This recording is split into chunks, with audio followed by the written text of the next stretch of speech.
মনে পড়ছে সেদিনের কথা। ছোটবেলায় ক্লাসে পড়ার সময় মাস্টার মশাই একবার গরু বলে আখ্যায়িত করেছিল। আসলে তখন যে গরু বলে আখ্যায়িত করেছিল, মনে খুব কষ্ট পেয়েছিলাম। কথাগুলো এখনো মনে পড়ে। তখন আমাকে কি জানি হয়তো পড়া পেরেছিলাম না, এরকম কিছু একটা ব্যাপার ছিল। তখন গরু বলে আখ্যায়িত করেছিল। তখন খুব কষ্ট পেয়েছিলাম যে স্যার আমাকে গরু বলে আখ্যায়িত করেছে।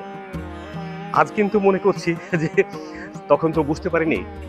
যদি স্যার বেঁচে থাকতো বা আমি যদি ওই ক্লাসে এখনো পড়তাম, তাহলে বলতাম স্যারকে, স্যার আপনি আমাকে গরু বলে আখ্যায়িত করেছেন, ওভাবে না বলে আপনি আমার নামটা গরুই রেখে দিন। কারণ গরুর যে এত দাম তা তো আগে জানতাম না। গরুর অনেক দাম। দেখেন, গরুকে হিন্দু শাস্ত্রে একটা দেবী মনে করা হয়। এই কথায় না হয় নাই গেলাম। গরুর যে এত গুণ, এটা আগে অন্তত আমার জানা ছিল না। যদি জানা থাকতো তাহলে ক্লাস টিচারকে বলতাম আমার নামটা পাল্টে গরু রেখে দেন, অন্তত হিন্দু শাস্ত্রের মতে একটা দেবী বলে আখ্যায়িত হতে পারবো। অনেক মুসলমানের মতে যে গরু না খেলে মমিন হওয়া যাবে না, গরু খেতে হবে।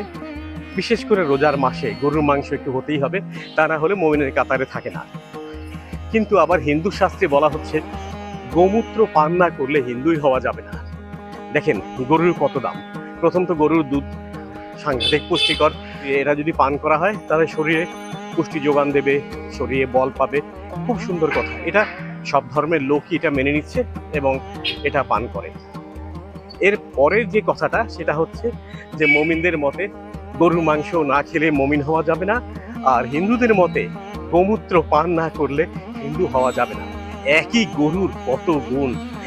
বলছি, আপনাকে একটু আগেই বললাম যে ছোটবেলা টিচার বা স্কুল মাস্টার সাহেব যখন বলেছিল গরু মানে পড়া পারিনি বলে গরু বলেছিল। তো আজকে যদি সেই অবস্থা থাকতো তাহলে আমি বলতাম যে স্যার আমাকে সবসময় গরু বলে ডাকেন।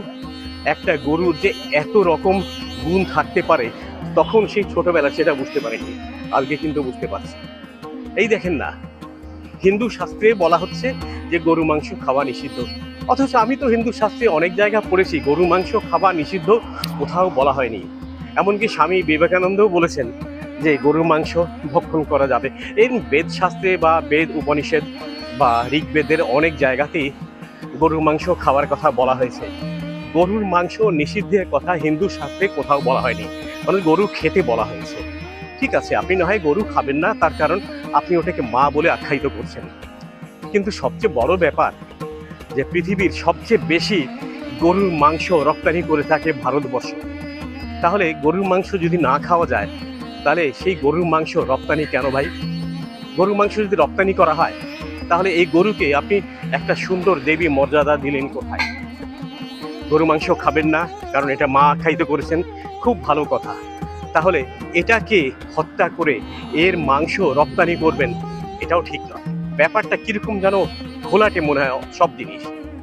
মুসলিমদের মতে গরুর মাংস খেতে হবে, আসলে এমন কোনো বাধা ধরা নিয়ম কিন্তু নয়।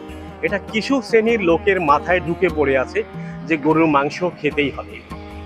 আর হিন্দুদের মতে গোমূত্র পান করলে বা গোমূত্র দিয়ে স্নান করলে একদম পরিশোধিত হওয়া যাবে। আমি জানি না এই তথ্যের সঠিকত্ব কোথায়। তারপর এইসব নিয়ে বেশি কথা না বলাই ভালো। এটা কিন্তু মানে আমার মনে প্রশ্ন জেগেছে অ্যাজ এ ব্লগার, তাই আমি এগুলো আলোচনা করছি। সর্বশেষে একটা কথা বলবো যে আমার এই ব্লগ দেখে কেউ যদি আমাকে গরু আখ্যায়িত করেন তাহলে ধরে নেবেন যে হিন্দু শাস্ত্রের একজন দেবীকে আপনি গরু বলে আখ্যায়িত করেছেন। করুন না, কমেন্টসে আমাকে গরু বলে আখ্যায়িত করেন, তারপর আমি ধরে নেব যে আমাকে একজন দেবীর সঙ্গে তুলনা করেছে। গরু মাংস স্বাস্থ্যের জন্য খুব ভালো তা কিন্তু নয়। হার্টের পেশেন্ট যারা, তাদের তো গরু মাংস ক্ষতিকর, তারপরেও কিন্তু মানুষ ঠিক মতন খেয়েই যাচ্ছে। তবে গোমূত্রের কি গুণ আছে তা কিন্তু আমি জানি না। সর্বশেষ কথা, এসব নিয়ে আলোচনা না করাই ভালো। আমার এই ব্লগটি কেমন লাগলো, যদি ভালো লেগে থাকে তাহলে কমেন্টস করে আমাকে জানাবেন। আর যদি আপনার মনে কোনো সন্দেহ থেকে থাকে কোনো বিষয় আমাকে বলবেন, আমি অবশ্যই আপনার কমেন্টসের উত্তর দেবো। তো ভালো থাকুন, সুস্থ থাকুন, আগামীতে কথা হবে আরেকটা বিষয়।